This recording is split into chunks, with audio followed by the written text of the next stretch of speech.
Bonjour à tous, j'espère que vous êtes en forme et prêts pour l'histoire d'une des chansons les plus controversées des années 80.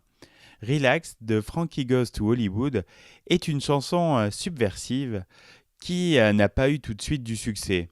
Le premier 45 tours du groupe sort en Grande-Bretagne en novembre 1983 et commence timidement sa carrière.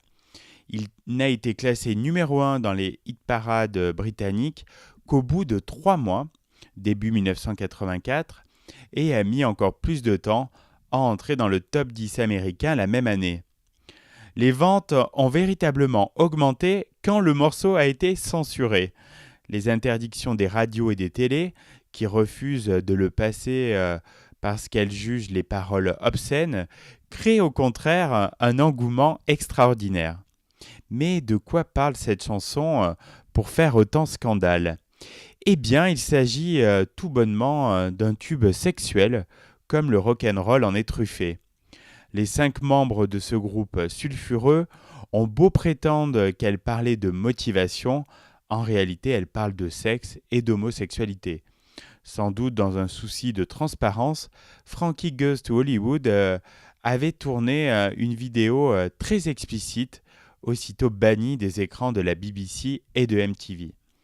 On y voit un jeune homme entrer dans un bar de nuit peuplé de gays très cuir et participer de force puis de gré à une véritable orgie sous les yeux d'un néron ventripotent. Il est loin le second degré festif des Village People. Frankie Goes to Hollywood, emmené par son chanteur au sourire malin, William Holly Johnson, surfe avec une conscience aiguë de la provocation sur l'imagerie sadomaso et le stupre des backrooms, ces lieux de luxure réservés aux gays. Le tout avec un son surpuissant. Le résultat finit par arriver. Les Frankie Goes to Hollywood passent de l'anonymat le plus complet à la célébrité la plus controversée. La stratégie du groupe ne doit rien au hasard.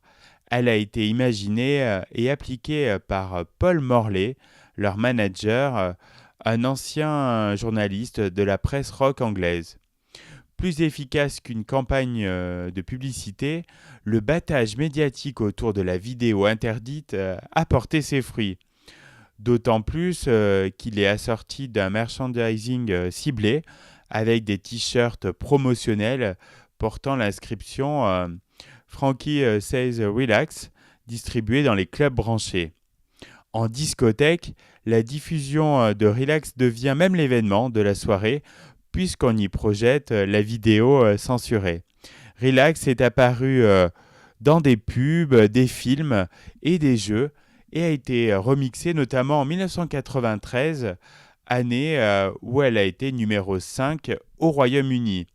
Selon Johnson, elle a annoncé une nouvelle ère de progrès technologique dans la pop et a entraîné l'essor de la dance music.